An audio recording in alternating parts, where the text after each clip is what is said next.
Hello friends, welcome back to my channel Shanu's Recipe World. In പുതിയൊരു വീഡിയോയിലേക്ക് എല്ലാവർക്കും സ്വാഗതം. അപ്പോൾ നമ്മുടെ സദ്യയിലെ മെയിൻ താരമായിട്ടുള്ള എരിശ്ശേരിയാണ് ട്ടോ ഇന്ന് നമ്മൾ ഉണ്ടാക്കാൻ പോകുന്നത്. അപ്പോൾ ഒട്ടുമിക്ക ആളുകൾക്കൊക്കെ അത് ഉണ്ടാക്കാൻ അറിയായിരിക്കാം. പക്ഷേ എന്നാലും ഞാനൊരു വീഡിയോ ആയിട്ട് ചേർക്കുകയാണ്. അപ്പോൾ നമുക്ക് നേരെ വീഡിയോയിലേക്ക് തന്നെ പോകാം. അതിനായിട്ട് തന്നെ ആ വെള്ളപ്പയർ എടുത്തിട്ടുണ്ട്. അത് നന്നായിട്ട് കഴുകി വൃത്തിയാക്കേണ്ടത്. കുതിർക്കാനൊന്നും ഇട്ടിട്ടുണ്ടായിരുന്നില്ല കേട്ടോ. ഈ വെള്ളപ്പയറൊക്കെ പെട്ടെന്ന് വെന്ത് കിട്ടുന്നതാണ്. കുക്കറിലാണ് വേവിക്കുന്നത്. അപ്പോൾ വല്ലാണ്ട് കുതിർക്കണമെന്ന് നിർബന്ധമൊന്നുമില്ല. അപ്പോൾ എന്തായാലും നന്നായിട്ടൊന്ന് കഴുകി വൃത്തിയാക്കി എടുക്കുന്നുണ്ട്. അപ്പോൾ എന്തായാലും കഴുകി വൃത്തിയാക്കി വെച്ചിട്ടുള്ള പയർ നമുക്ക് കുക്കറിലേക്ക് ഇട്ട് കൊടുക്കാം.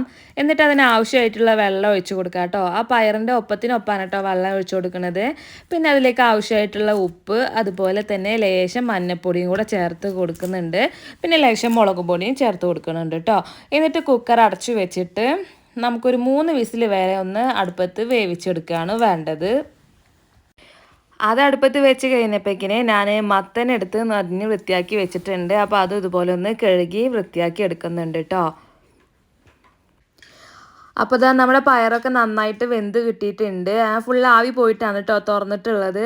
അപ്പോൾ എന്തായാലും ഇനി നമ്മൾ കഴുകി വൃത്തിയാക്കി വെച്ചിട്ടുള്ള മത്തൻ അതിലേക്ക് ഇട്ട് കൊടുക്കുകയാണ് ചെയ്യണത്. അത് ഇട്ട് കൊടുത്തതിന് ശേഷം നന്നായിട്ടൊന്ന് മിക്സാക്കി കൊടുക്കുന്നുണ്ട് കേട്ടോ. ഈ സമയത്ത് വേണമെങ്കിൽ ഉപ്പ് മുളകും പൊടിയൊക്കെ നോക്കിയിട്ട് ചേർത്ത് കൊടുക്കാവുന്നതാണ്. പിന്നെ അതിലേക്ക് ലേശം വെള്ളം കൂടെ ഒഴിച്ച് കൊടുത്തിട്ട് നമ്മൾ കുക്കർ മൂടി വെച്ചിട്ട് 2 വിസിൽ വരെ ഒന്ന് വേവിച്ചെടുക്കുകയാണ് കേട്ടോ അടുത്തതായിട്ട് വേണ്ടത്. ഇത് റെഡി ആകുമ്പോഴേക്കും നമുക്ക് അതിലേക്കുള്ള അരപ്പ് തയ്യാറാക്കിയെടുക്കാം.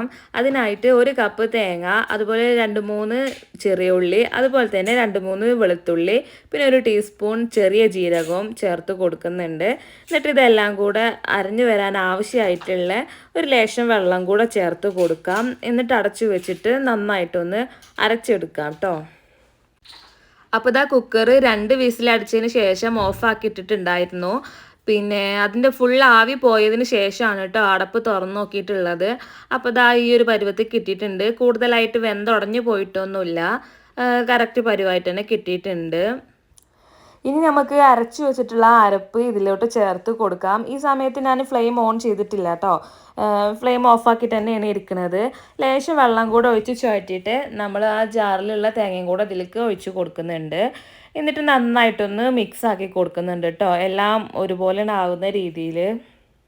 ഇതുപോലെ മൊത്തത്തിലൊന്ന് മിക്സാക്കി കഴിഞ്ഞാൽ നമുക്ക് ഫ്ലെയിം ഓൺ ആക്കി കൊടുക്കാം കേട്ടോ. ഫുൾ ഫ്ലെയിമിൽ തന്നെ ഇട്ടിട്ട് നന്നായിട്ടൊന്ന് തിളപ്പിച്ചെടുക്കാം. തേങ്ങ ഒഴിച്ച് കഴിഞ്ഞാൽ കൂടുതൽ തിളപ്പിക്കാൻ പാടില്ല എന്നാണ് പറയുക. പക്ഷേ എങ്കിലും ഇതിൽ ഇച്ചിരി വെള്ളത്തിൻ്റെ കൺസിസ്റ്റൻസി കൂടുതൽ ഉണ്ടാവുകൊണ്ട് ഞാൻ നന്നായിട്ടൊന്ന് തിളപ്പിച്ചെടുക്കുന്നുണ്ട് കേട്ടോ. അപ്പോഴേക്കും തന്നെ ഒന്നൊന്ന് കുറുകി വന്നോളൂ എന്ന് വിചാരിച്ചിട്ടാണ്. അടുത്തതായിട്ട് ഞാനൊരു പാൻ അടുപ്പത്ത് വെച്ച് കൊടുത്തിട്ടുണ്ട്. അതിലേക്ക് ഞാൻ വെളിച്ചെണ്ണയാണ് കേട്ടോ ഒഴിച്ച് കൊടുക്കുന്നത്. നമ്മുടെ നാടൻ ഡിഷിനൊക്കെ എപ്പോഴും വെളിച്ചെണ്ണയാണല്ലോ ബെസ്റ്റ്. അപ്പോൾ എന്തായാലും ആ വെളിച്ചെണ്ണ ഒഴിച്ച് കൊടുത്തു. അതൊന്ന് ചൂടായി വന്നപ്പോഴേക്കിന് അതിലേക്ക് ലേശം കടുക് ഇട്ട് പൊട്ടിക്കുകയാണ് കേട്ടോ ചെയ്തിട്ടുള്ളത്.